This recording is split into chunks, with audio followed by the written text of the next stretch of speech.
there's no place like home for the holidays. And no matter how far away you roam, if you pine for the sunshine of a friendly gaze, for the holidays you can.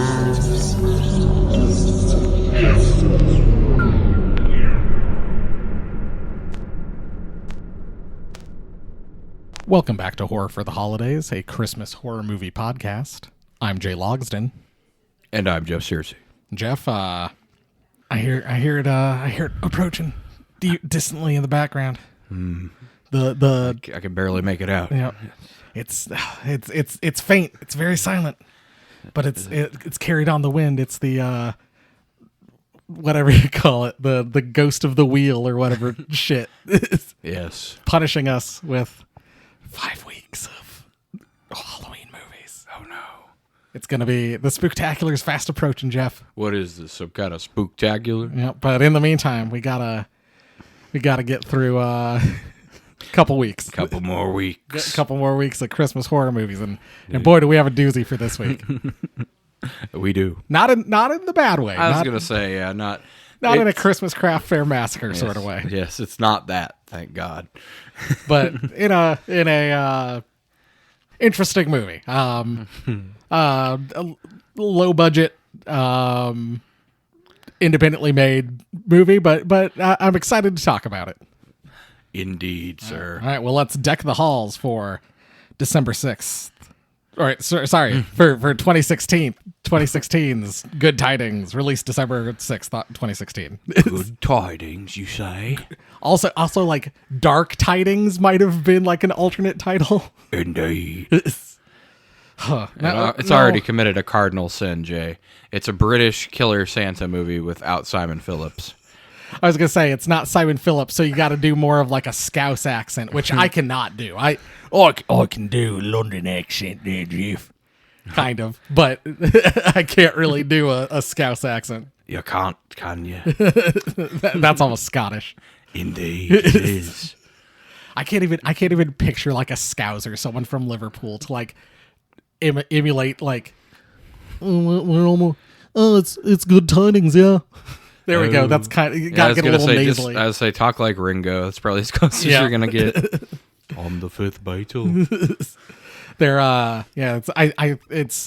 I saw somewhere that Purple Aki is in this movie. I did not see, like, I didn't see him listed anywhere, but that is like a British boogeyman sort of thing. And it was like a guy who would, like, I don't know the full story. I'm not British. But it's like a weird guy who would like wear like a purple tracksuit and I don't know, like go around and feel people's muscles or something like that. And it kind of was the inspiration, I think, for Candyman. Okay. Which, I mean, I guess like if you're watch out. Oh, watch out, a purple lackey won't get you. Like, oh no. I don't know. Anyway, written and directed by Stuart W. Badford.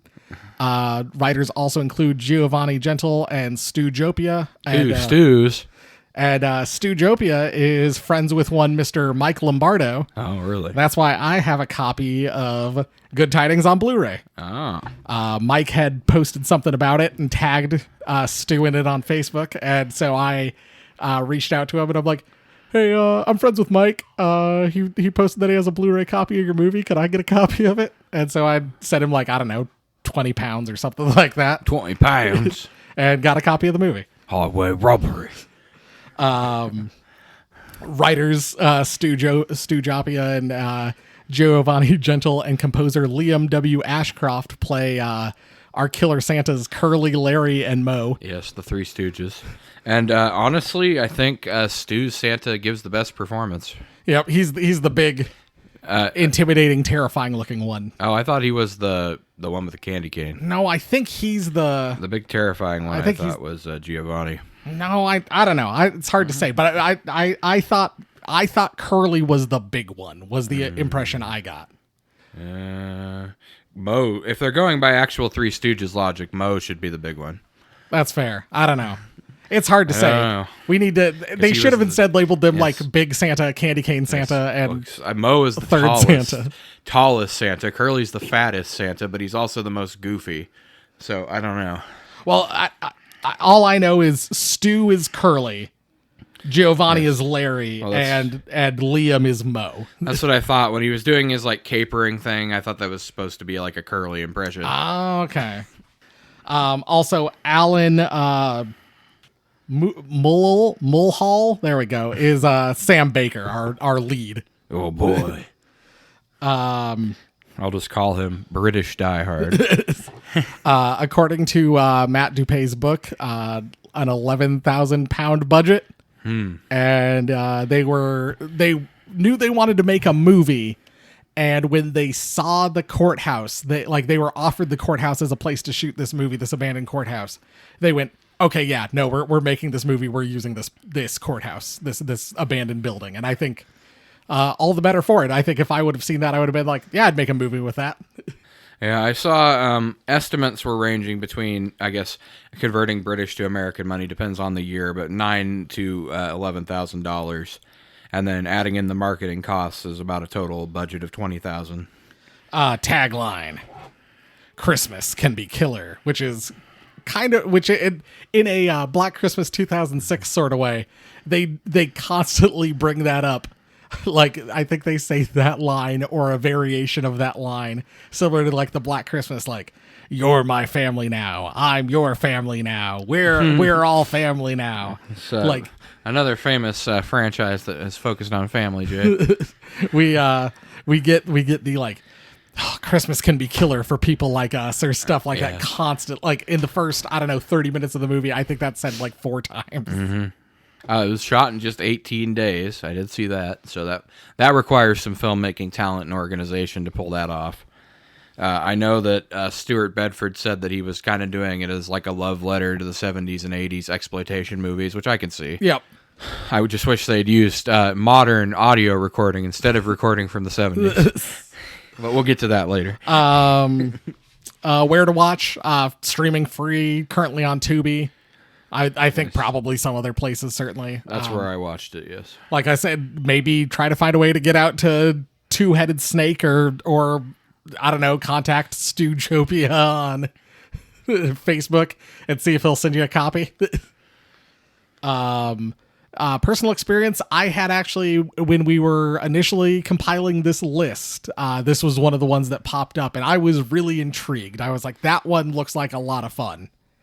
And had never gotten around to watching it, and then it wasn't until, like I said, Mike had posted something about it that I was like, oh yeah, I should get a Blu-ray copy of that movie. Okay, so Curly is Stewtopia, Larry is Giovanni, and Mo is Liam. Yep. Now, do we know which Santa that corresponds to? Yes, Curly is the one that's capering around that spares the woman the longest. Mo is the Santa that's the angry mid-sized Santa, and then yes, Larry is the giant Santa. All right. Well, I might have names wrong in the movie. It doesn't matter. Yes, there. I'll also just refer to them as Big Santa, Candy Cane Santa, and other Santa. But yes, Larry Santa's played by Giovanni. Let me see. I really need to just label him in the movie. That's the thing. Even if like they don't get those names, even if at one point like Sam was like, oh, we got Curly, Mo, and Larry over here, and like they start referring to them by those code names. It would have been nice at least once for them to have their names put out there or whatever. Yeah, that would have been helpful. Although I understand why they didn't in the. Well, I mean, they had time for it, Jay, which we'll get to later. Yeah, you're a good point. You ready to dive in? I think so. All right. We get a quote from Ben Franklin about Christmas or something. You know, famous British man Ben Franklin. Yes. I thought that was very interesting that they chose a quote from an American founding father. Literally, I was like, Ben Franklin? I thought this was a British movie. Someone who couldn't have been more in opposition to Britain. We fought a whole war about this. I mean, he was famous for loving the French, and you can't get more anti-British than that. We see a guy wearing Santa pants and a tank top stumble out of his house. He's carrying a bottle of liquor of some kind that he proceeds to drop while trying to take a piss. Yes. And also while trying to take a piss, forgets to pull his pants up, so he's showing ass. Yeah. The camera then follows him across his yard to a car, and he goes to the trunk. I'm sorry, this is British. The boot. He goes to the boot and pulls out a Santa jacket, and when he closes the lid of the boot, we see a guy in a hospital gown with a bag over his head. Think Chuckle. Jason in Friday the 13th Part 2. And they begin their maniacal chuckling, which is all they will do for the entire movie. And he's carrying a shovel as he approaches like the driver. Well, it would be the passenger side for us Americans, but it's the driver's side in England. In backwards land. Yeah. He gets confronted by two smaller guys. Faces all bandaged up. If you ever, did you ever play the computer game Sanitarium? I did. Kind of reminiscent of that, I thought. Or the guy from New Vegas, Joshua Graham, he sprang to my mind. He's all bandaged up like that for some of our younger listeners. Yeah. They start laughing, and then the baghead guy like walks up, knocks him down, and then decapitates him with the shovel. And opens the boot. He opens the boot, and luckily he had 3 more Santa costumes in there. And then he laughs. Title card, good tidings. Ooh, Just like that. Hee. We see two homeless men talking. One of them mentions that the dumpsters never have any good food in them on Christmas Day, and that Christmas can be killer. Indeed.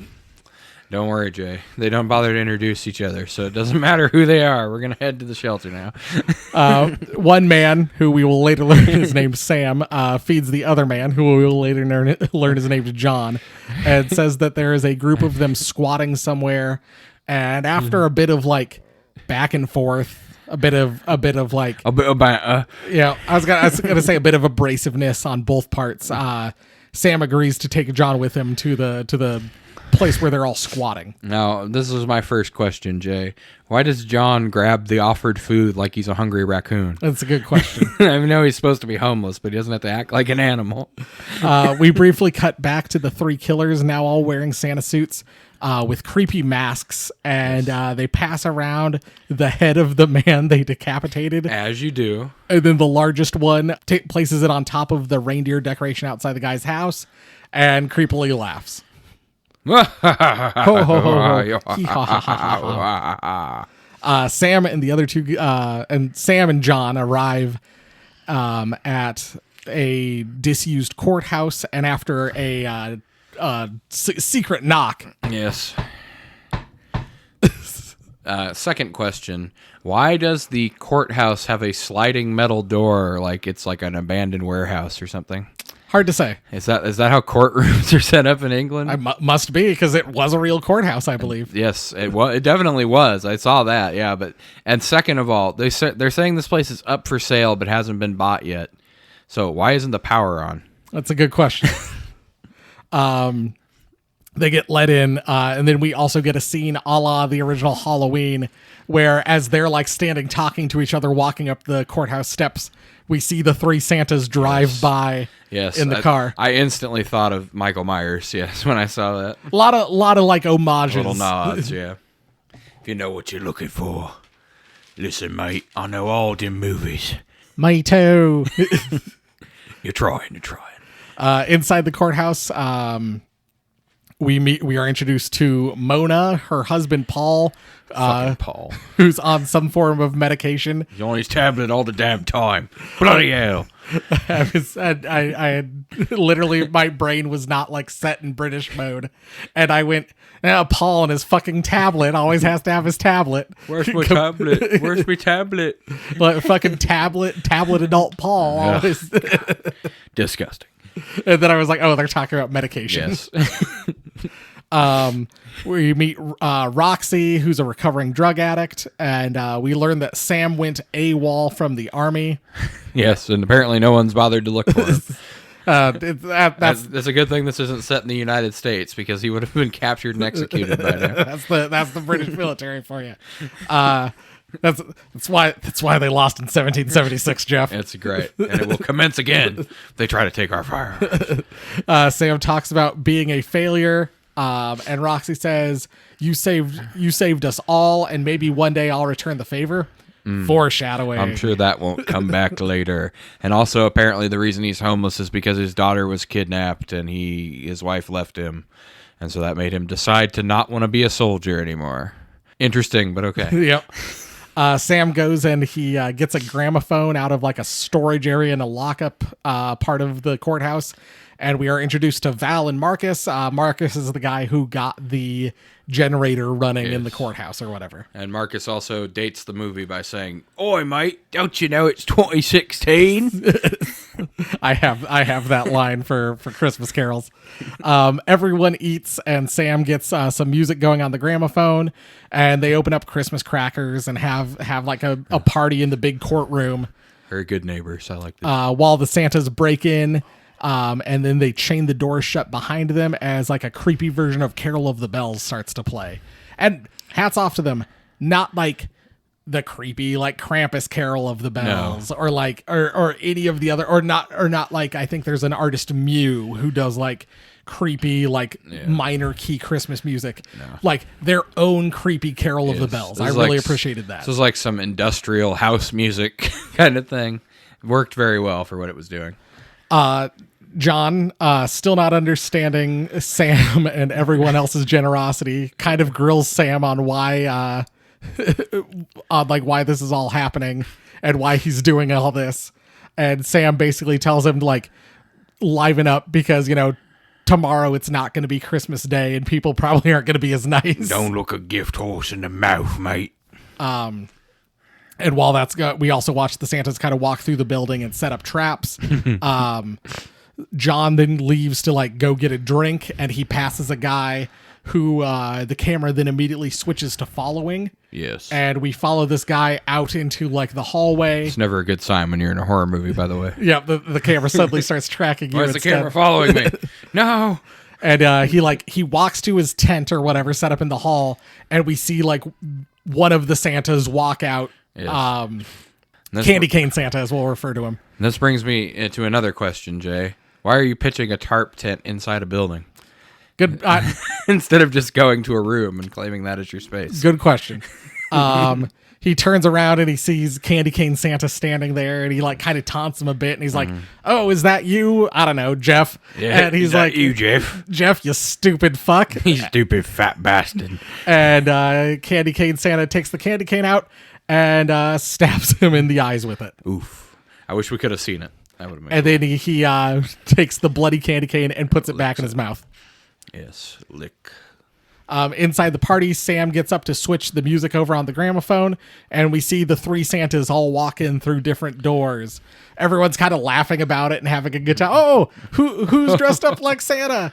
And then the killing starts. Well, I mean, they're laughing about it, but when these guys walk in, especially the giant one, Larry, it's like, holy shit, these guys are the most menacing people they've ever seen, and they're just all like, ha ha ha, look what's happening to us. And that's the thing. Listener, it needs to be said, these aren't just like guys in Santa suits. They've also got like these terrifying masks. Yes, they've got like white-faced monkey masks, all a little bit different, which I appreciated. They all have their own little unique flair to them. These look like orcs from the Lord of the Rings, essentially just walked in and you're like, haha, what a funny Christmas prank, everyone. Wielding weapons. Oh, yes, and they're also like, one's carrying a machete, one's carrying an axe. Yes. And I think one's carrying a club. And I was like, this didn't set off our veteran to be like, oh shit, maybe something's wrong. Until somebody gets chopped up, and then he's like, oh shit. It's not a Christmas prank after all. It's one of those Christmas pranks where three creepy Santas walk in. Jay, haven't you been to that town where three orc Santas walk in and kill somebody on Christmas? It's a classic tradition. People start fleeing. Sam, Mona, and Paul get separated from the rest of the group, and they head down to the holding cells. We get a great moment where like the other group, like the larger group, kind of split off, and they're running for the exit at the front of the building, just to discover that the doors are chained shut, and they're able to get the door open and scream for help, but they can't actually like. See, this is a moment where I would have been like, why? It would have been cool if they had seen somebody outside or whatever, and then they'd just been like, whatever, it's just homeless assholes, and walked off. Or like another thing could have been like, none of these people have a phone. I mean, I know they give out phones to the homeless everywhere. It's like they could have like called it would have been a lot cooler if they called the cops. The cops would be like, yeah, we're not coming out here. It's Christmas, dude. Like, fun prank or whatever. We then, as they're like screaming for help, we watch the two of the Santas, Candy Cane Santa and Third Santa. Both walk to the top of the stairs, and they kind of stare down at them. And then everyone turns around, sees this. They run back up the stairs. They don't get attacked, and instead, like the two Santas just walk past each other and each chase like a different group. Instead of like turning and like running towards the groups that like ran past them, they like almost switch the groups off. I thought that was a really neat kind of moment. They had aggro, Jay. Everybody knows you can't break aggro. Sam's group makes it to the holding cell, and while Mona's trying to lock the door, Sam like tells her to move. Like he's like, Mona, you need to move. Mona, move. And then he's like, Mona, move. And then she's like, I got the door locked. And then you just watch a hand reach through the cell bars and start choking her as the largest Santa starts like, starts choking her. Sam's able to fight him off. But the Santa just kind of laughs and walks away. And then Paul has an episode and Mona has to give him CPR. My tablets, no. And Mona says, we're going to die in here. And Sam kind of gives her a pep talk. Mona, I need my tablet. Mona, I forgot to take my tablets. I haven't watched Peppa Pig in at least 10 minutes. I'm gonna die. I gotta know what Granddad Dog's up to. I want to be treated like royalty, like Daddy Pig. Roxy, John, and another person hide like under a windowsill. Yes. And we get like this great moment. And it's like kind of like, not frosted glass, but it is like kind of like a privacy glass. It's that kind of privacy glass. I'm assuming it's like for people who are looking at suspects or something. And we see like the Santa kind of walking, and the other guy in there kind of freaks out and leaves. And we just get this great moment where we like the camera pans back up, and we watch him like try to escape just to get murdered by the Santa that's standing right there. And then we get like the Santa like with blood on his glove, just like smear it on the window. I thought that was such a great moment. Yeah, a lot of people criticize the camera work in this movie. That's something I saw a lot, but I really don't see it. I thought it was pretty good. No, I thought there was some really great like eye for detail and like attention for detail in this movie, and just like unique shots and stuff like that. The Santa then kind of bursts in and attacks John and Roxy, and they're like, I think Roxy briefly thinks she's like escaped just to get knocked out by like the Santa's machete. Yes. Oh, Santa. And then we cut to like her legs, and she's just being like dragged out of the frame. Sam, now out of the cell, finds the corpse of the guy who got candy caned in the eye. And he hears someone in another room and sneaks in. It's in the courthouse, and watches a lady who's tied to a chair. She sees Sam and yells, please, and then gets a lead pipe shoved through her head. Ouch. Sam then hears like the shaking of a spray paint can, and the Santa leaves. And when he comes down, it says, good tidings we bring, is spray painted onto like the wall. Jay, he said the thing. Yep. He painted the thing. Sam then pulls the pipe out of her head, and we get some real goopy like brain matter sliding out of the pipe. Yes, I wish that. Obviously, they knew what they were doing with the effects, so I wish they would have showed more of it. Sam finds one of the guys, Reggie, who is pretty badly cut up but alive, and says he's going to take him to the cells with Paul and Mona. And then Reggie's like, no, survival of the fittest, mate. Like, Paul's not going to make it. You know, we need to get out for ourselves. Yes. And oh, really? Are you the fittest, is you? How about you try a pipe to the face? Yeah. And then like, so after Sam kind of like gives him like a real tearing down, he Reggie's then like, why are they doing this? And Sam says, it's Christmas Day and we're their toys. Oh no. Roxy comes to in a room where Candy Cane Santa is like playing with a Jack in the Box and has like a little like Fisher Price like cassette tape set, whimsical Santa that plays Christmas music. She has her hands tied and she sees Val with her mouth taped shut, and John are also in the room with her as hostages. Roxy taunts the Santa, but he just kind of laughs at her and starts humming "We Wish You a Merry Christmas," and she starts to sing along with it, and that gets him to like calm down and kind of sit next to her, and he like rests his head on her shoulder as she sings, and she sees that he has a pair of keys hanging from his belt, and she tries to get him, but just then Giant Santa bursts in, grabs Val, and just picks her up off the ground, and Fireman carries her out of the room. He also pushes whimsical Santa to the ground. Yep. The three Santas, like, although they're working together, clearly have like an adversarial relationship. Yes, he busts in, and if he could talk, I'm sure he would have done something like, "What the fuck's going on here, then?" He then, John comes to, screams for help, gets taunted by Candy Cane Santa, and then immediately pisses himself. "Where am I? What's going on?" It's like, what do you think's going on, you nut? Maybe this is why John is homeless. He forgets everything every time he sleeps.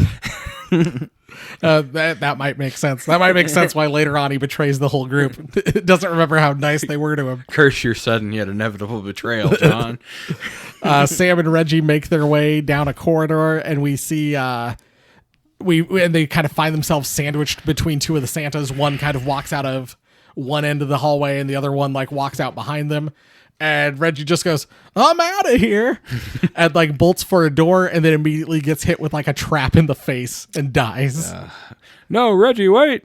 Too late. Both the Santas leave, but Sam chases after the large one and challenges him to a fight. And at this point, I'm like, what the hell are you doing? This guy is like more than a head taller than you and twice your size and width.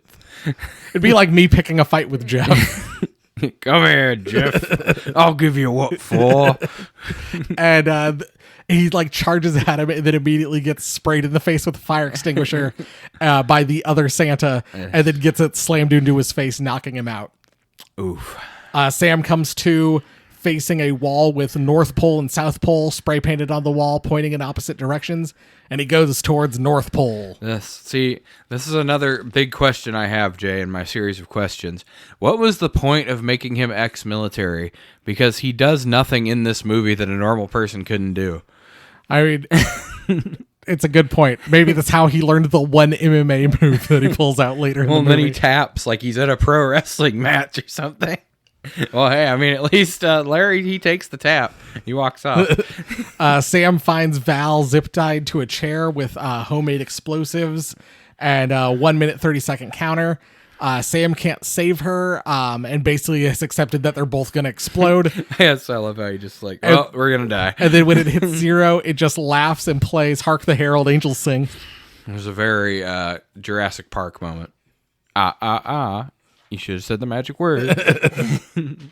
Sam gets Val untied, and they hear screaming and find Marcus hanged with the Herald Angel painted on the wall behind him. Somebody should really hark to that. Hark that Herald. In the cells, Paul and Mona agree to go and get his tablets. Oh, God, no. First, Paul puts on a big show of production about how he's going to go get his own tablets because he's a stupid failure, waste of space, and he's not going to let his wife pay for his mistakes again. He's like, Mona, go get my tablet. And she's like, no. And then he's like, but I can't find it. And she's like, have you looked in your bedroom? And he's like, no. He's like, yes. And then she's like, if I go look in your bedroom and find it, I'm going to be pretty disappointed. He's like, fine, I'll go look in my bedroom. Yes. And then he was like, even though he knew tablet time was over, he asked for 15 more minutes because he started a long video. Yep. And then she was like, Paul, you should have known that it was bedtime. And he's like, but I gotta get to that song in that episode of The Loud House that I wanted to watch. I've got to play more Roblox. I don't know about that, kids. I've got 30 minutes.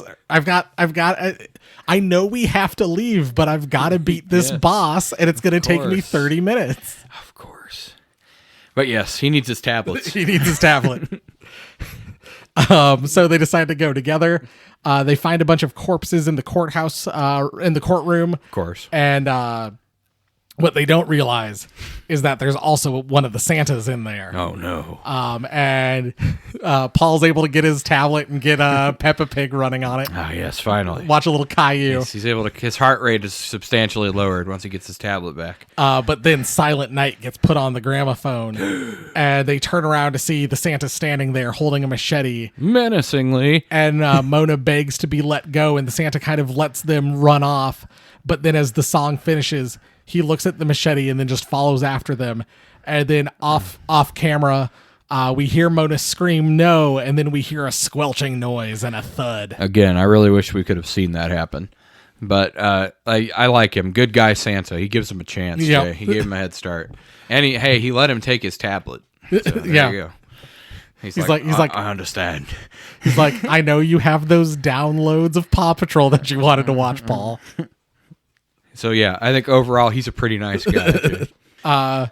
We aren't left to wonder for long what happened as the room that Roxy and John are in, Santa brings Mona in, and then out of his Santa sack falls Paul's head Yes. into her lap. She starts like screaming, and the Santa reaches into his pocket and holds up mistletoe above her head and makes Mona kiss her husband's decapitated head. That's what I'm talking about. That was More a of great that. moment. Yes, more of that. One of the Santas chases the other one off, and then Mona and Roxy try to formulate how to get out of here, and John just complains. Yes. And then in walks the giant Santa, who takes John and hauls him out of the room. Oh, giant Santa, let me serve you, master.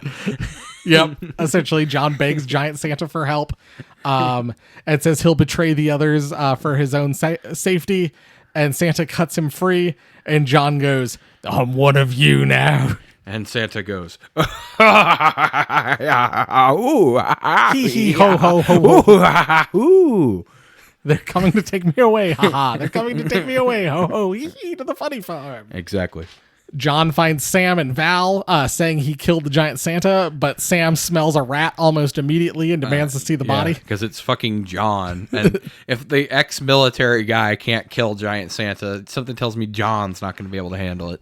They go and find him, and Sam immediately notices that there's no blood while Val just taunts the corpse. And the large Santa just stands up and snaps her neck.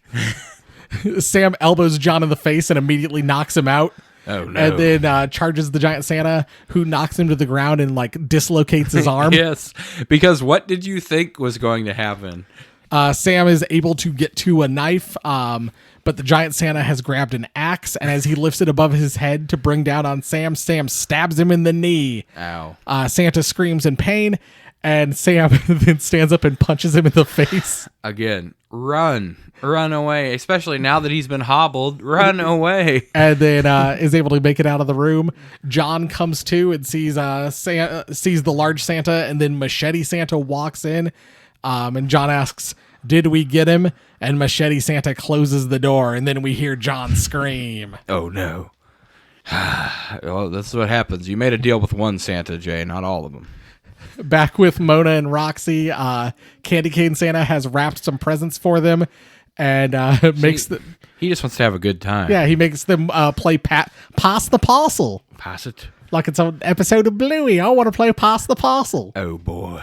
But Mona doesn't want to participate, which makes Santa really upset. Santa eventually makes her play, and when Mona opens the present, she finds Paul's tablets. I don't want to pass the parcel. Too bloody bad. I thought it was so funny that it was that like, oh, here's your present. It's the thing you wanted. Yeah, obviously.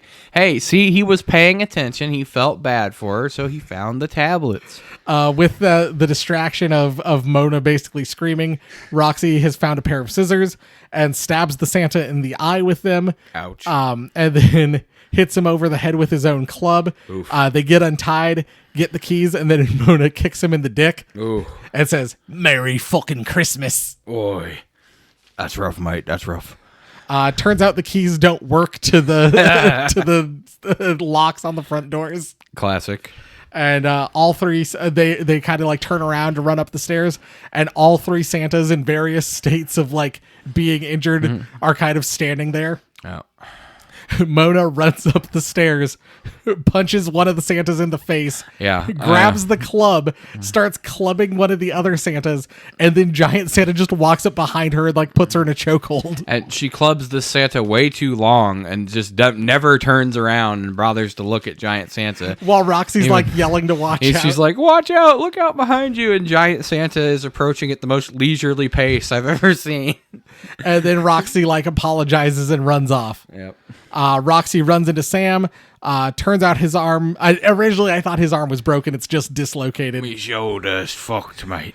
Roxy says she has something for the pain and goes and gets some methadone she has stashed because she was a drug addict. Sam then tells her take some, pops it back in, and tells Roxy that she can take it if she wants. And he ambiguously like leaves her. She does not take the drugs. Oh no, she should have. They hear Mona scream and decide to go to get her. Oh, that Mona was moaning about something. We see Mona tied up, and Candy Cane Santa, who like stabs the candy cane into her leg and then breaks it off. Nice. And the gramophone plays God rest ye merry gentlemen. God, yes, ye married. God, yes. In walk the other two Santas, and Giant Santa stabs her with the machete. Of course, yes. Sam then like calls them out, like, "Oi, you want to have some? Come and have a go if you think you're hard enough." And so the three Santas chase after him, so Roxy can sneak in there. But there's no saving Mona, who's been stabbed with the machete. Oof. And Roxy promises that she'll avenge her death, and then pulls the machete out. I shall avenge ye. Sam is able to split the three Santas up, and then gets the jump on Giant Santa, who quickly overpowers him. Again, okay, you split the Santas up and you choose to go after the one that you have been confirmed to never be able to defeat, no matter what you do. And we get a great scene where like the Santa's like on top of him and is getting ready to like gouge his eyes out with his thumbs, but Sam's able to like bite one of his thumbs. Yep. No, and don't forget he taps, Jay. And then I'm tapping. And then is able to get the Giant Santa in a triangle choke, and eventually the Santa stops moving. Stops moving. I'll do that in a minute. And then Sam kind of crawls into a corner and passes out. Roxy finds Sam, wakes him up, and Sam is barely able to walk and can't really get to the cells. Really should have fought one of those other two Santas, huh? So they try to barricade themselves in a closet. You know, Is being the operative Giant word. Santa might have been one you would take on together. Maybe solo one of the other Santas. Or with a weapon. Yeah, that'd be good too. Nah, we'll put him in the rear naked choke, Jay. I got this. Sam knows that he's dying and tells Roxy to go on without him. So she leaves through some access tunnels that were at the back of this closet for some reason. Oh, he says it very early on in the movie, in case you forgot, and all the riveting action that happened between, Jay. He talks about access tunnels going down under the building and up to the roof. The two remaining Santas find Giant Santa's body, and they fight over his axe for a while. Yeah. I assume this is to decide who will be the new leader. Yes, obviously, Jay, the Alpha is dead. We must decide who is the new Alpha Santa. They then go searching for Sam and Roxy, and eventually find the barricaded door. They're able to push the barricade aside together. They didn't do a very good job barricading the door. Rough. If the two small Santas could push it open. Rough work. One of them knocks Sam out with the butt of the axe and sends Candy Cane Santa to go chasing after Roxy through the tunnels. Bad choice. He's already been shown to be affectionate towards her. Yep. Roxy arrives at the roof, but the Santa's chasing closely behind her. She finds herself cornered and gives the Santa a "we're not so different, you and I" kind of speech. And he goes, and then takes her hand and leads her to a ladder that is the exit to the roof. And she's like, "You're letting me go? Why?" Doesn't say anything, because these Santas never say anything. He's mute. Yeah. And then she goes, "What about Sam?" And he laughs and starts to walk away. But Roxy starts to sing "Away in a Manger," which causes the Santa, which we know loves Christmas music. Obviously, he's triggered by music. Yeah. Turns around and kind of walks and lays down next to her. And as Roxy is finishing the song, starts stabbing the Santa repeatedly, like in the throat. Yes. Sam wakes up in the courtroom, and the remaining Santa is sitting at the judge's podium. I loved the scene, was holding like a beer bottle as the gavel, and then when Sam wakes up, just tosses it behind him. You know what this reminded me of? The scene in Batman Arkham City where Two-Face is holding the trial for Batman after he's been captured. Yes. And it's, the jury is all these dead homeless people. Sam is kind of able to escape and fight off the Santa briefly. But if only he hadn't been horribly maimed by fighting Giant Santa 3 times for no reason. But yeah, he's pretty beat to hell. So Santa quickly catches up with him and strangles him with Christmas lights. Would have liked the lights to have been plugged in. Yes, that would have been cool, but I appreciate the effort. Yeah. Roxy walks out, saves Sam, and then machetes the Santa's head off. Finally. Roxy and Sam walk out into the streets, and the camera starts going through the courthouse at all the carnage.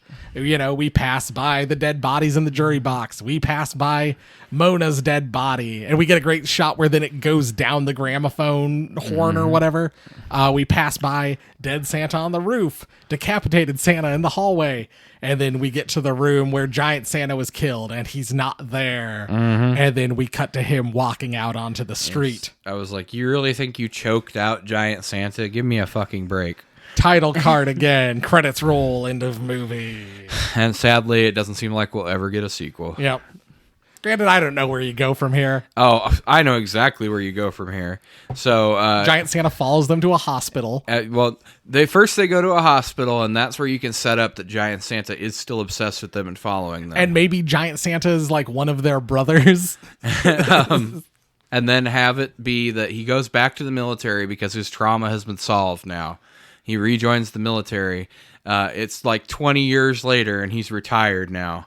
And Giant Santa finds him in his home and starts terrorizing his new family and his new daughter. I would love that. That would be great.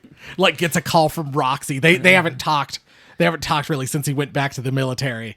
And he gets a call from Roxy, and he's like, "What's wrong?" And she's like, "I think I'm being followed." And he's like, "We'll get here." And then Roxy never shows up because she gets murdered by Giant Santa. Yes. He never hears from her, so he goes to like her apartment in the city or whatever, and she's just butchered inside there. Yep. And then maybe he leaves a good tidings on like her window or something. Good tidings too. Oh God, it's starting again. Yep. Oh geez, mate, we's fucked, ain't we? All right, Turns out John wasn't dead either. Oh shit, John's back too. God damn it. All right, Jeff, you need to start writing the script. Send it to... Yes, we're getting this. We'll give it to Mike, and he can forward it on for us. Yep. Mike gets it. Trash. I mean, I assume that's what he does with most of the stuff we send him. Yeah. All right, what category do you want to start off with? Let's talk about the Christmas spirit, Jay. All right, how Christmassy is the movie? How Christmassy are the kills? Is a mixed bag, I would say. Because the location is not all that Christmassy except for the one Christmas tree we see. Yep.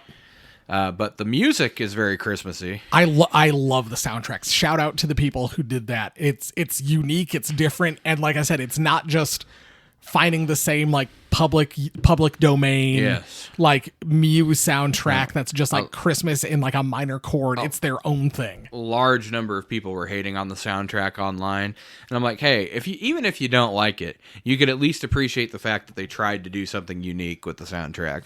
No, like this isn't I thought this was like very Christmas. This was Christmassy for what they had. This isn't like a Christmas, this isn't certainly like a White Doomsday. No. But this isn't like a Christmas Evil or a American Scream.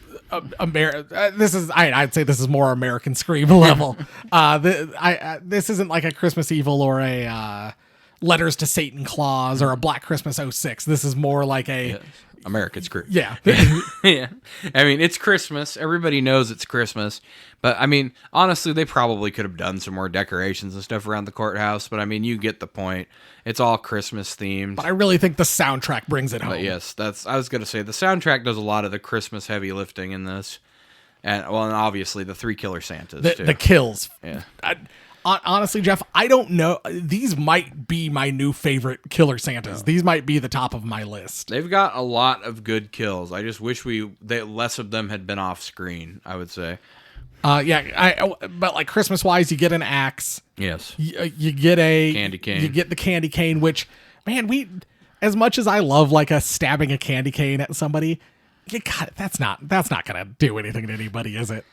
I mean, maybe if you got it like just the right angle, maybe through like the roof of the mouth, you could punch it up real hard and do some damage. But I don't think it would kill him. Right. And just have bleeding profusely out of the mouth. Like, I think you could stab somebody in the eye with it, which he does. Yes, you could do that. But I don't know that you could like stab somebody repeatedly with a candy cane and do anything. I was like, there's no way that would break on the first stab. Right. I mean, like I said, I'm sure it would hurt like a bitch to get stabbed with a candy cane, but that would be like a thing that would work one time, and I don't think it would be fatal. And the strangling with the Christmas lights, although I wish they were turned on during that fight. I thought that would have been cool. Yeah. And I think would have looked better. I as I've said a couple times before on this show, I love the look of like lit Christmas lights being used as a weapon. And I think that would have been really cool to have in Silent Night, Deadly Night when he strangles the fucking pervert dude. Like the lights are on when he does it. Yes. Which, I mean, and by that point there were battery operated Christmas lights, so it would have been really simple to do it. Yeah. So but I wish that they had been on, yeah. But yeah. I mean, it adds. I'd say overall, if you factor in the soundtrack and the kills and the fact that there's not one but 3 killer Santas running around, I'd say this score is like on the medium to high end of Christmas spirit. Kind of on that. Let's move directly into Christmas wrapping. Sets, designs, costumes, effects, etc. I mean, the set, well, yes, it is obviously a courthouse, and they had a real courthouse to film in. I thought it worked well for what they did.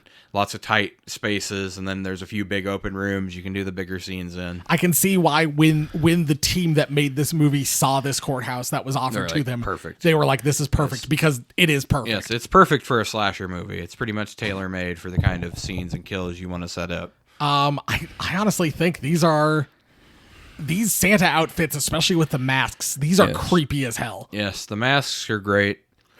And there's something about the cheapness of the costumes, yes. like that actually in a Santa Claus CLAWS, you don't get that. No. But with this one, I feel like it's so like it works for this. I think the certified insane person, literally right out of the mental asylum, in a dime store Santa costume, kind of works better than if one titular Santa killer is your like main focus. I think then you need a higher quality suit. No, I agree. But yeah, with the 3 of them running around in dime store Santa suits, and they just found this in a guy's trunk or boot. Yep. That's just something they picked up off the street. I think it works. I would say solid gore effects, although, like you said, they cut away from a lot of them. Cut away from a lot, and everybody knows how to do the homemade gore recipes. I mean, if you got a grandma, you could go get her Caro syrup and stuff and make up some decent fake blood. Like, there is one scene where it's obvious that, like, the intestines are just sausages. Yes, I was like, they could have done a few things, I think, to make I'm guessing it was because it was shot in 18 days. They probably just had to go, and not really have time to do. But I wish maybe if they'd had a couple extra days to shoot, they could have done some of those effects a little bit higher quality. But like like I said, the pipe through the head, and like then when he pulls it out, and then you just watch like the goopy brain matter spill out. Well, I thought that was great. Yes, like I said, it's good when you get to see it and when it's not rushed, like the sausage link intestines or whatever. Yes, it's like that's kind of one of the things that was kind of moving it up and down for me, because I saw like the pipe through the head scene looks so good, but then you got some of the other scenes that look so cheap. And I mean, and on that, the machete looks like something that we sell at like Spirit Halloween. I was like, I'm pretty sure I have that machete in my old room closet at my parents' house. Yep. Maybe like the axe did appear to have some heft to it. Yeah, but I think it was probably one of those rubber axes you can get that's for more quote unquote realistic Halloween prop type things, like for haunted houses and stuff. But you could tell, especially when they're fighting over it, that it was bouncing like rubber on the ground. Yep. Anything else for Christmas wrapping? I thought they did a good job of making people look homeless. Because people usually overdo it in movies where it's like literal a guy walking around in rags or whatever. Right. And it's like, that's not what most homeless people look like. No, it's just kind of the clothes they have left. They got whatever leftover clothes. They look kind of old and faded and worn out. I don't know if you noticed, but we had a Merry Christmas, You Filthy Animal t-shirt. I did catch that. So I appreciated that little touch too. Christmas carols. Let's do favorite quotes. Oh boy.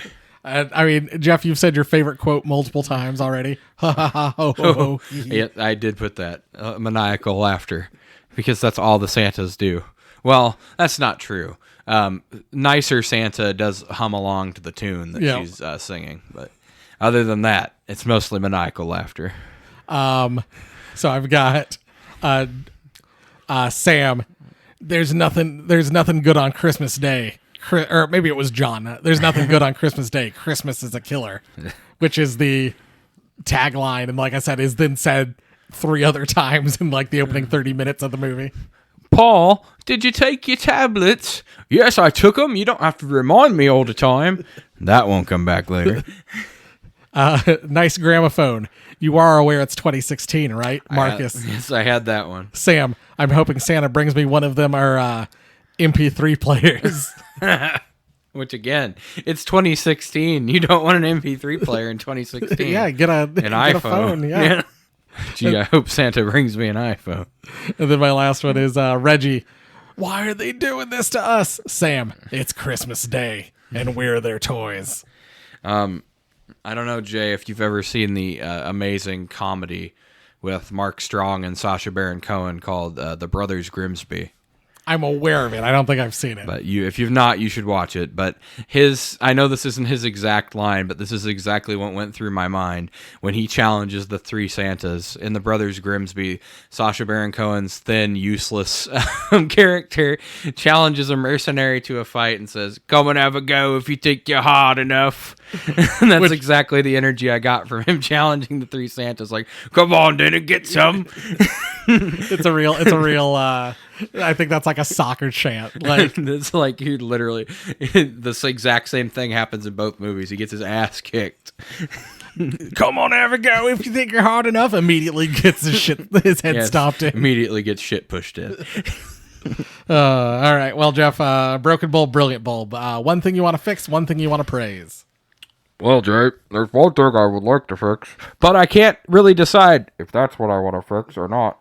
My broken bulb was the sound. Come on, sound guy. Get that. I saw the shadow of the boom mic like 4 times in the movie. Get that thing down there so we can hear what's being said. There's some scenes, especially when there's like action going on or there's music playing, where the dialogue level is so low, you really got to strain to hear what's going on. And as someone reminded us, Jay, it's 2016, so there's really no excuse for bad audio. So come on, guys, let's get it together. But other than that, because that's more of a technical nitpick than an actual problem that you could fix. And I think you could do that for a fix. But my actual fix was, I don't think this movie needs to be an hour and 40 minutes. There's portions of this movie that really feel unnecessary and kind of drag along, especially the escape at the end. They really drag that out way longer than necessary. I think if you had made this like a tight, because we've seen it before, make this like an 80-minute movie. I mean, you still sell it as a feature. I mean, lots of people do. But I think trimming that extra 20 minutes off that it really didn't need would have helped the pacing quite a bit. It's one of those... I don't remember what movies like we've... Christmas Bloody Christmas was the one. It's one of those where like, if you keep more people alive longer... Yes, it could have been more interesting. You can keep you can keep people's attention longer in the movie. Yes, for an hour and 40-minute movie, they front-loaded way too many kills.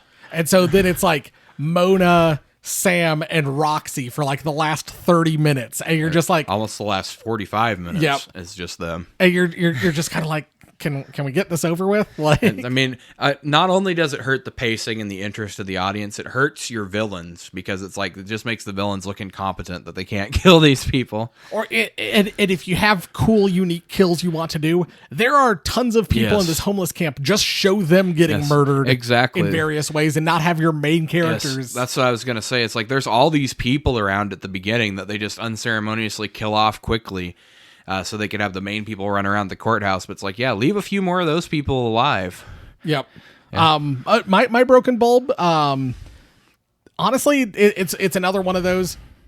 Does a bigger budget fix a lot of the problems with this movie? Probably. Like, we see some real crap made for a lot more money than this. Yes. And this is. I mean, I'm kind of going to give away my whole thing here. This is a pretty good movie for what we got. Yeah. And it's one of those where it's like, if they had £100,000 to work with instead of, or £10,000, if they'd been able to hook up with somebody like Jason Blum, who could have gave them a couple £1,000,000, right, to make the movie. Like, yeah, I think you fix a lot of the nitpicks that we have. Because it's like, honestly, a lot of the problems with the movie are due to the budget. Like I said, some of them could have been ironed out with better pacing and stuff. But, a lot of the things that I criticize are just, I think, budgetary things like off-screen kills and things like that. Yep. And just having to shoot the movie in 18 days. Obviously, if you had a bigger budget, you could have taken more time. Yep. And but we've seen some trash that has huge budgets, and you're like, why does this get? Could you imagine if this had the what was it, the 13 or 14 million that they wasted on M3 2? Right. No, it's Most disappointing movie of the year. Once again, people want original ideas. This is yes. This isn't original so much insofar as it's a killer Santa, but this is a different take on the idea. It's a group of homeless people being terrorized in an enclosed space by 3 psycho killer Santas. I'm pretty sure Jason Blum would fund this movie. Right. I'm 99% sure if they had pitched this to him or whatever, if he'd been active at that time like he is now, this would have been a Blumhouse movie. Brilliant bulb. Thing you want to praise. The Santas. This has got to be some of the best kills and the best killer Santas we've seen. This is rivaling our most cherished killer Santas, like our Simon Phillips. Yep. I was like, you got Simon Phillips, you got Bill Goldberg, yep. You got Harry Standling as kind of our 3. I think those are our kind of pinnacle of like killer Santas. I mean, I know I like Robot Santa. Yes. Yes. But man, these 3 guys, I am right there with you. My brilliant bulb. These 3 guys are amazing. They were hands down the best part of the movie. I loved their mask design. Their cheap suits work perfectly, like we talked about before. Lots of creative kills. They all have their own personalities, which was great. Because usually when it's a psycho killer or whatever, you get one of them and it's the same. It's Jason, it's Freddy, it's all of them. It's the same guy, carbon copied. But these all have their own unique little quirks. And I really, because it's like they're not just mindless killers either, because even the big giant lug Santa that you expect to just be, unstrategic and a hulking monster, he uses John as bait or whatever. He goes with the trap idea. It's like, obviously there's something going on up there. No, in a genre that we will get more killer Santas, we will get worse killer Santa. I mean, I was comparing this, which I know it's kind of apples to oranges. You compare this to Christmas Blood, a movie we did last year that was also a European killer Santa movie, and how much we were just unimpressed with the majority of that movie. Oh yeah. And this movie, these killer Santas just stand out, while that killer Santa was just ho hum, another Yes. Very generic, very wannabe Billy, pretty much. Yep. And this one they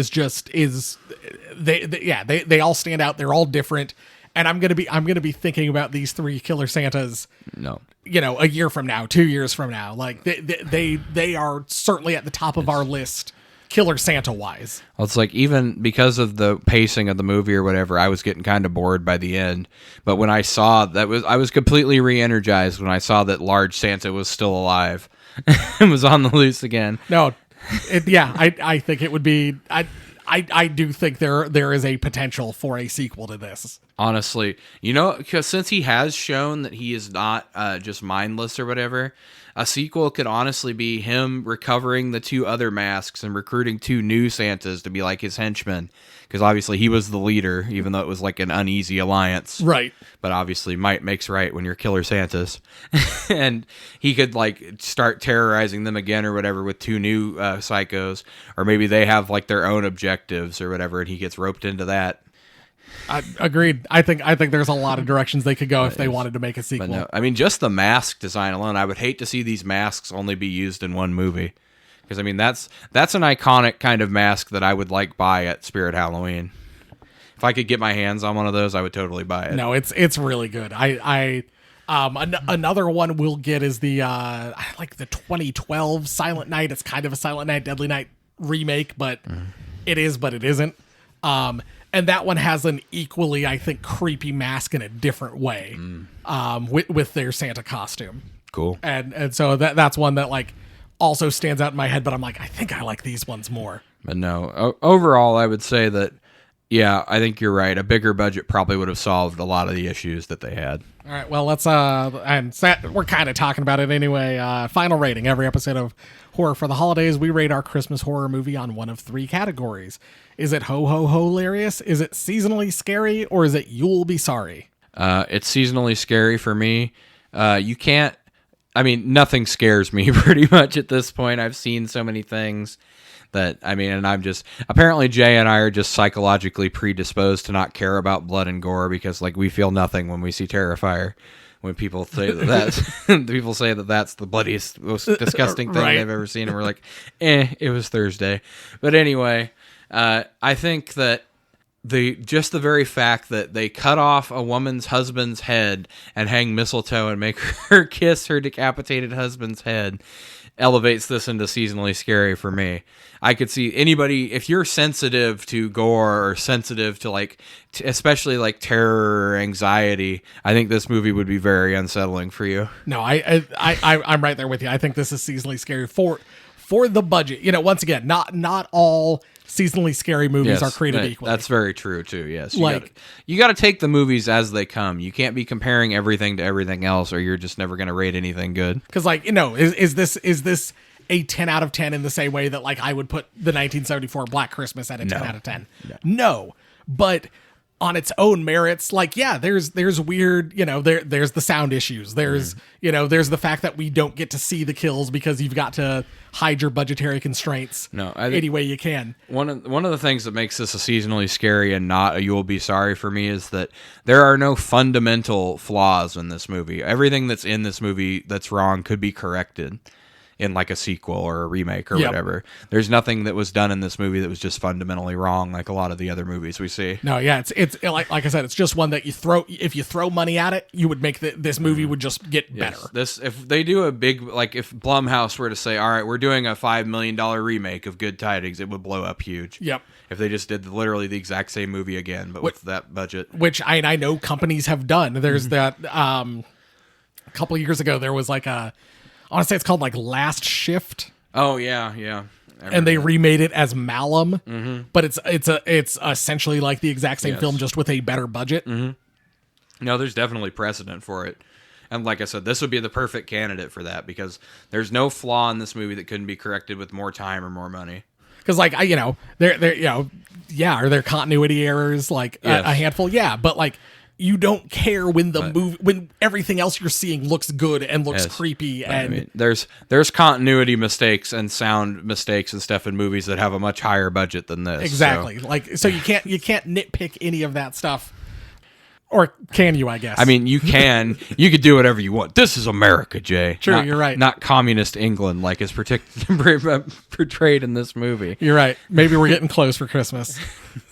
But yes, you can, Jay. You definitely can nitpick this movie. You can, but... Should you? Should you? No, probably not. 1 out of 10. Bad Tidings. Classic. What an absolute pile of garbage this is. Cheap, corny synth dance music that bellows out every time there's an action scene. Some of the worst dialogue I've ever heard in a horror film. Poor acting. I actually thought all the actors were pretty decent. One woman overacts so badly that it becomes a major distraction. Characters that do some of the dumbest things you'll ever see in a movie. That I don't. Literally, the people who do the dumb things get killed for them because they're panicking and they're freaking out and they're you know.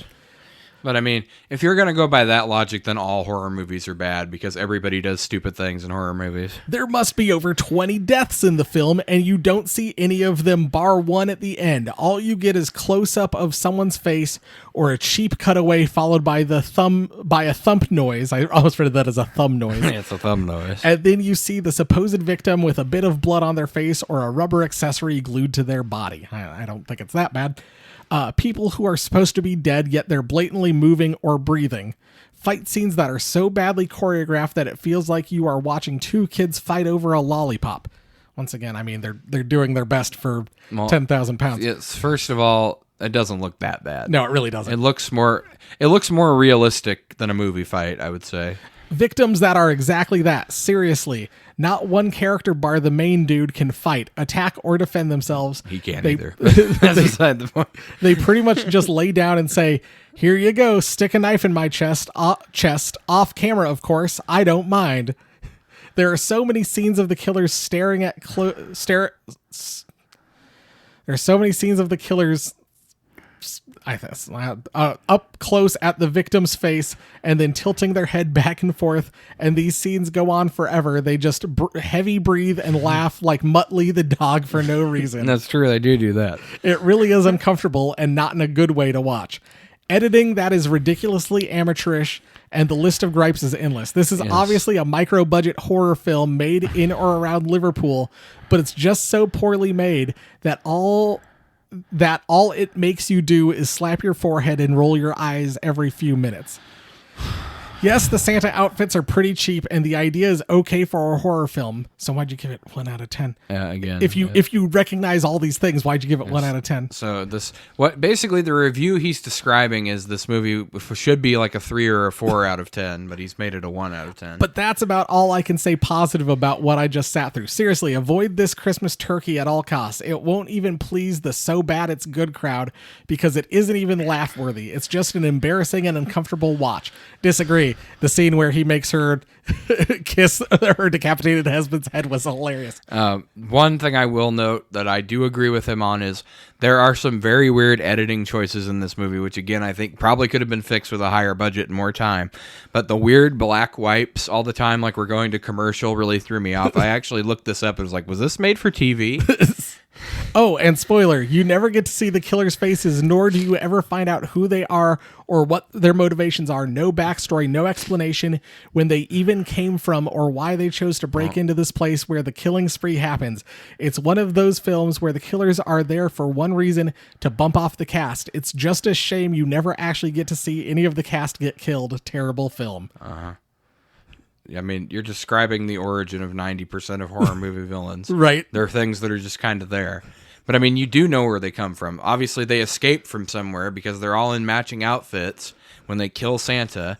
And then they take his car. And then the first group of people they encounter in the city, they decide to murder because they're crazy. No, I think the subtext of this movie is about how hard Christmas is on the homeless population and on like the mentally handicapped population. Anybody who doesn't have a good connection to family, I think, is the main theme. And you get this movie, and then they keep saying Christmas can be killer. Well, yeah, no shit. Yes, I have often heard that this Christmas is one of the hardest times of the year for people who are depressed or who are alienated from their family. I mean, obviously, you've been seeing a lot of that lately, especially in America with the political divisions in America. People are like, my kids don't talk to me anymore. Yep. Now I'm lonely and sad at Thanksgiving and Christmas. And it's like, well... But, I mean, that's the main theme this movie is addressing. I agree with you. It's like, yes, it's hard to be alone, especially if you're in as disadvantaged of a position as being homeless at Christmas time. I just don't understand giving this a 1 out of 10. No. It's one of those where I almost want to go and you know, you and I have kind of even said this in the past. Like, we rate these movies based off of how we feel about them. Yeah. You and I have never made a feature-length film. I don't know that we ever will. Oh, we might. We might. But it's one thing to sit and criticize, but boy, I'd like to see you make something this good for $10,000. Yeah. I mean, I guarantee they couldn't. Yeah, I mean, I don't want to make that a bar for criticism because obviously, then most critics are not going to be able to criticize anything. Right. But yes, when you're picking apart something that was obviously done, it was like, I'm sure you looked up or whatever what the budget of this movie was. They did. I think they said what it was in their It's review. obviously a micro-budget horror movie or whatever, so it's like, so why are you treating it like it's a mainstream, like full production horror movie? Why are you giving this like the same attention that you would a Blumhouse film? Yes, it's like if you didn't like it, that's fine. But even within your own review, it's not a 1 star or a 1 out of 10 movie, just based on your own review. It's like there are things you like about it, so by definition, that means it can't be the lowest rating. Right. But it's like The only thing that I've seen recently that I would even put a 1 out of 10 on, because I mean, I'd even give like Krampus versus Bigfoot a 2 out of 10 just for like the ridiculous bullshit that's in it. Christmas Craft Fair Massacre, I think, is a legitimate 1 out of 10. Yes, because it's just not a real movie. No, it's not a movie at all. All right, Jay. Good Tidings is the cinematic equivalent of a stale mince pie left rotting in the gutter. It masquerades as an homage to 70s and 80s exploitation, but lacks the subversive bite or stylistic bravado of the film it apes. And then it puts parentheses, apes. It's funny because the Santa masks look like apes. The lighting, drenched in forced red and green, looks more like a Spirit Halloween catalog shoot than a Carpenter-esque mood building. The so-called silent Santas are not menacing, just tedious, like watching 3 pub lads fail a mime class. And the social commentary about homelessness, handled with all the nuance of a sledgehammer dipped in fake blood. This isn't Grindhouse, it's landfill. 1 out of 10. 3 out of 10. I would have loved to have been more generous. Ah. Well, then why weren't you? Then why weren't you? Was somebody holding a gun to your head while you were reviewing this? I would have loved to have been more generous, but I really could not give this more than 3 stars. In spite of the apparently being made with a budget of only £15,000, and with the fine allegorical undertone of Christmas being cruel to the poor, I have to be honest and cannot rate it higher. The whole homage to exploitation and slasher movie of decades gone by simply does not work. The acting and the special effects were decidedly dodgy, and at times I felt like I was watching a home movie. I mean, that's kind of what indie horror movies are a lot of the time. Of course, I feel a little bit guilty by not offering a little bit more praise. So why don't you? Why? But I also feel I must be honest. And after all, what can one expect for £15,000? Once again, I would ask you. What can one expect for a pretty good movie by all accounts? I'll give him credit. At least he gave it a 3 out of 10 and not a 1. Right. So it's like, obviously there was stuff he liked about it. But I don't know. I thought that was so weird. But I'd like to give more praise. Well, it's like then do. There are things you can praise. Yeah. In fact, you've literally not really praised any of those things. Bruh. This review literally starts, bruh. Awesome. Bruh, I love Christmas slashers. I'll even defend Silent Night, Deadly Night Part 2 like a creature from the Black Lagoon style monster.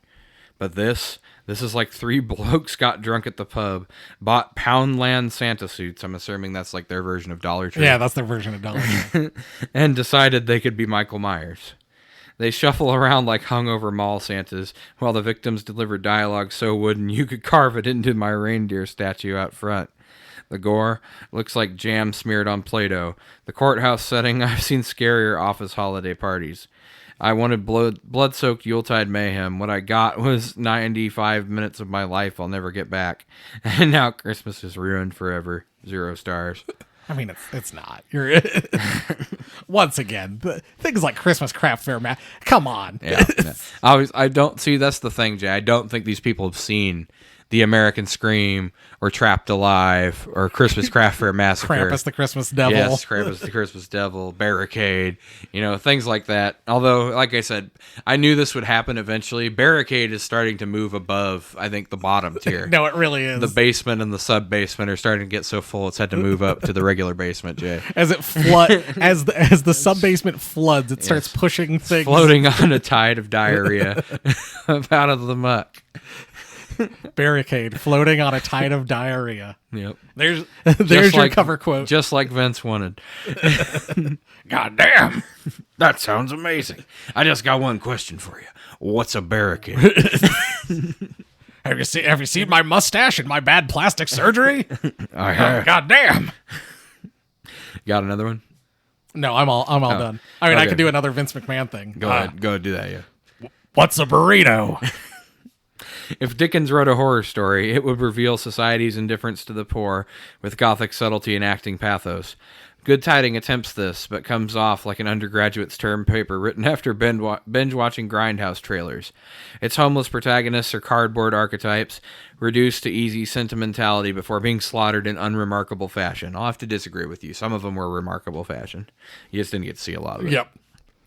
The 3 mute Santas could have embodied consumerist horror, which, once again, they're not mute, really. They laugh. And he hums. Like, that's the thing. would I have liked, either them be silent or they talk or something, or even like one or two of them talk. I think it would have been creepier to have the two smaller Santas never talk and have the big one talk, but only like very sparingly. Yep. Like, it would have been cool if he had said, "We bring good tidings," or something like that. Yep. But yes. And then you have like the small one laugh. Yeah. And then the other one just is silent the whole time. Yes, silent. And he was the angriest, so that would fit. Yep. Okay, so they lumber through the scenes like pantomime villains. Even the score is straining for Carpenter-esque dread, but it collapses into parody. Well, it's a good thing they didn't achieve Carpenter levels, Jay, because he's a hack, remember? What could have been a biting allegory is instead a gaudy bloodstain on the season of goodwill. 1 star. Disagree, but... And the final one. What the hell did I just watch? 3 idiots in pound shop Santa costumes stomping around like they've soiled themselves for 85 goddamn minutes. I don't think you finished the movie. The only one who soiled himself was John. This ain't horror. It's a fucking Christmas pageant run by lunatics. The kills look like someone threw cranberry sauce at the wall. The acting, I've seen better performances at middle school nativity plays. And don't get me started on the homelessness crisis commentary, mate. Don't lecture me on your social issues when your movie looks like it was filmed in the back room of a Greg's. I'm assuming that's a low-class establishment. I know Greg's sausages are supposed to be really good. That's the only thing I know about Greg's. Yeah, this is GREGGS. I think it's like a 7-Eleven. British listeners, write in. What's Greg's? What the fuck is a Greg's? I think it's a 7-Eleven. And why is it bad to be filmed in the back room of it? I don't know. That's the thing. I've heard people love Greg's, so I don't know. I'd rather staple mistletoe to me eyelids and then go meet me gran than slog through this cinematic pile of reindeer droppings again. 0 stars. A lump of coal would have been more entertaining. Man, every time we watch a movie and we're like, man, that's really impressive. Like, for a low budget movie, that's really impressive. And then it's just criticism after criticism after criticism. And it's like, do people just not watch anything? Is this the only low budget movie you've ever watched? I think it's the online criticism culture that has done this to everything. Literally anything that comes out, there'll be a group of people who are like, "Hey, that was really good," and there'll be a group of people who are like, "That was the worst fucking thing I've ever seen." Yep. And then you've got normal people like us in the middle where we're like, "It's flawed, but we could definitely see there's some good in this thing." But no, see, that's not good enough anymore. Either it has to be the best thing ever or it's the worst thing ever. Like I said, we talked about this before. Yep. There's no room left for the mid-card movie. Yep. There's nothing that's just okay anymore. But sometimes you just want an okay movie. Yes, it's like, and that's the vast majority of movies are just okay. Not everything is going to be a classic, and not everything is going to be utter dog shit. It's like, those used to be special. Well, Jeff, we've kind of already talked about it, I'm sure. Where do we want to put our 3 killer Santas on our naughty list? They got to be higher up on our list, I would say. Maybe like just below Simon? Yeah, I was going to say, I'm pretty sure Simon could take... See, now, if Simon Phillips fought these guys and he said, "Come and have a go if you think you're odd enough, mate," I'd believe him. Yep. Simon's character is supposed to be ex-military, and he, creates improvised explosives. Yes. I mean, he's good. He's actually good at fighting, which is what you would think an ex-military guy would be. But murders a bunch of FBI agents and shit. Yes, and has a supernatural ability to disappear from situations where he might die. Yep. But yeah, no, I'd say probably right under him, because I can't think of any other people in our killer Santa category that could beat these 3. No, I really can't. There's the like I said, the only one who maybe comes close, and it's both mask wise and I would say movie wise, is the Silent Night remake from 2012 or whatever. That he might be able to give, but if all 3 of them are together, no way. No, so no, I agree. I think yeah, we put him just below old Simon. The only one who could possibly challenge him would be old Simon Phillips. Nick Ian something Conway. It's our vampire / apparently what's he going to be next? I think also a vampire again. Oh, they're vampires again? Yes. I was hoping for werewolves. That's why it's Saturday Bite Fever. Oh, I was hoping for werewolves, but we'll see. All right. Well, Jeff, it's time for a little bit of this. Garbage day! Huh? No!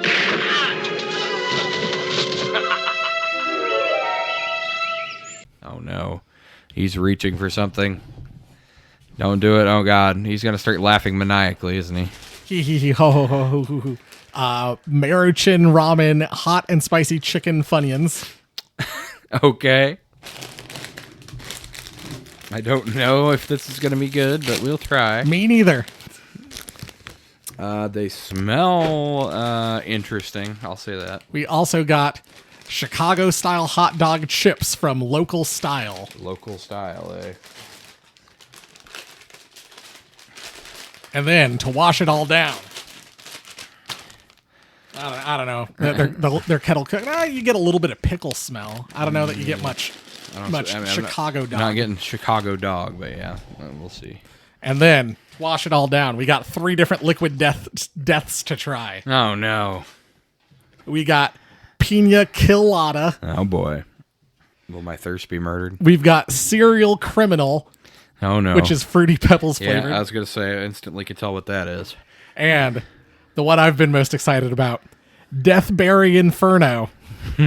I believe it is ghost pepper flavored. Oh, no. All right, well, it's been nice knowing you, audience. Why do we do this? No one's making us do this. You're right. But Jeff, if we wanted people to if we wanted to stop doing this, people need to write emails. horrorfortheholidays@gmail.com. Stop, you bastard. Stop. We're not going to listen, but you could try. And I'm going to try a couple chips first. All right. I'll do the same. Not really getting hot dog. More like a slightly relish and pickle flavored chip. That's a damn good potato chip. Yeah. I'm not getting Chicago style hot dog. No. The greatest thing to come from the city of Chicago. The shitty of Chicago. Yes, the shitty. I think you got that right. All right, shit. Let's start with Deathberry Inferno. That way, if we need a different flavor, we can. All right. Nobody signed up for this. Oh boy. Oh my gosh. Come and have a go. Think you're hard enough. Whoa. There's a little bit of heat to that. Why have you done this to me? It's delicious. It is also spicy. My throat is on fire, Jay. What have you done to me? I don't know how to deal with that. I think it actually tastes really good, but it is also hot. I don't know. I just don't know about that. All right, let's I don't know, grab some Funyuns or something. Funyuns, I guess. I don't know that they taste like chicken ramen, but they don't taste bad. Compare that to like some of the like weird flavored food stuff we got like chip-wise earlier this year. Mm-hmm. This is way better than any of that. Yeah, not bad. I'm not really that big of a Funyuns fan to begin with, but the seasoning blend on this is pretty good. It's kind of almost like a chili powder and teriyaki mix, I would say. Yeah, maybe a little bit of chicken bouillon or something. I got another drink of Deathberry Inferno. I think I'm going to try Pina Colada. Whoa. All right, let's do some Pina Colada. Here we go. Down the hatch, then. It smells like pineapple, kind of. Tastes like pineapple. Yeah, Tastes like a Pina Colada. Tastes like pineapple Fanta.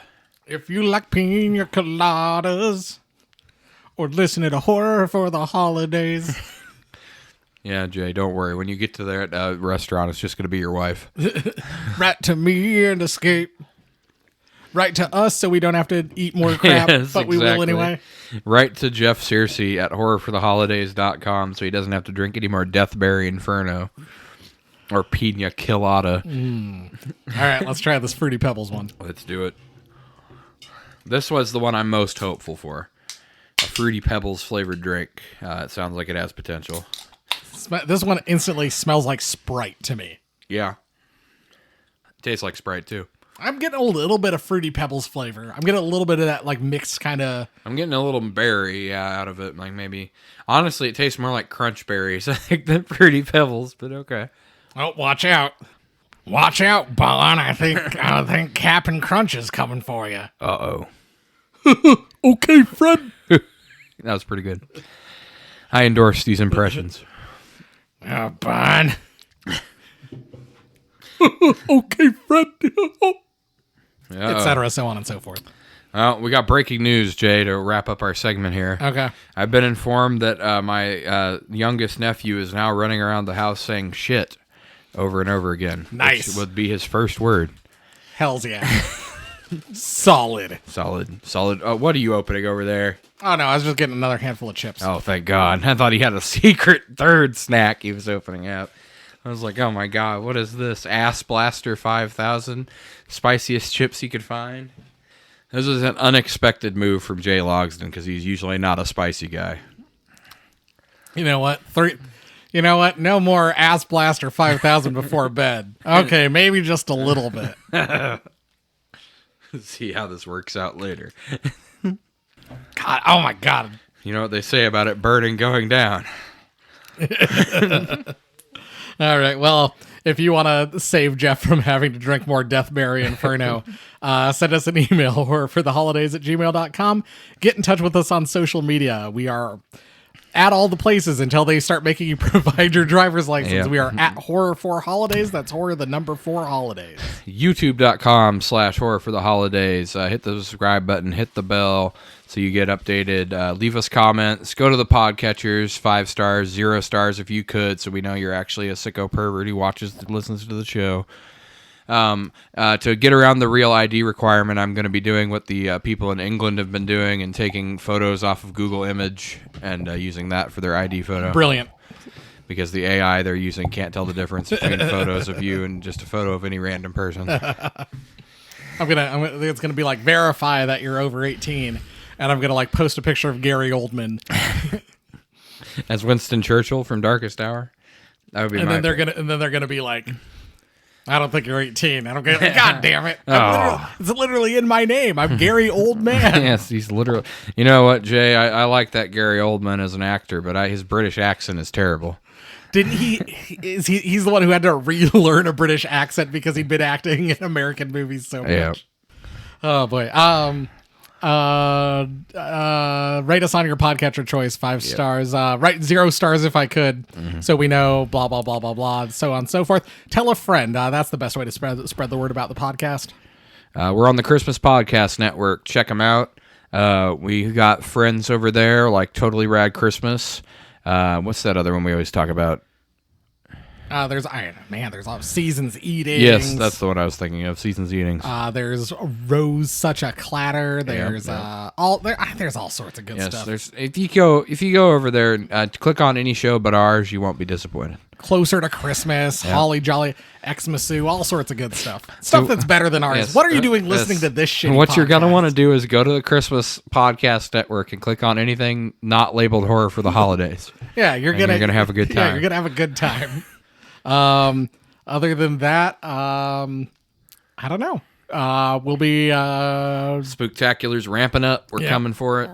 We're gonna be spooktacular, and we will be making an appearance at Crypticon Minneapolis. Not like a scheduled appearance. We're gonna be hanging out at Matt Dupay's booth. We're gonna be haunting that area. Yep. They don't know it yet, but we're coming. Yep. Matt's gonna be real disappointed when 2 fat guys walk in.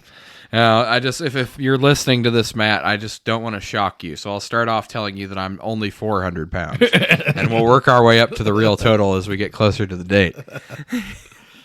I didn't want to alarm you.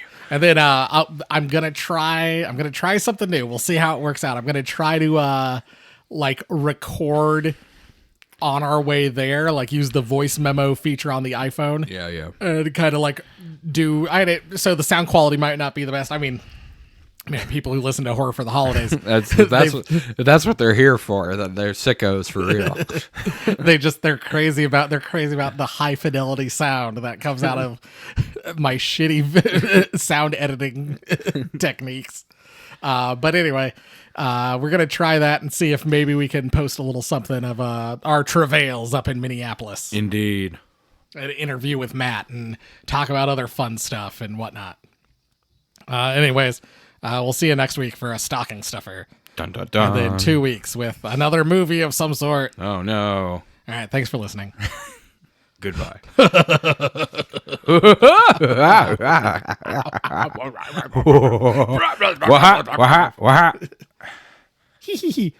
Goodbye.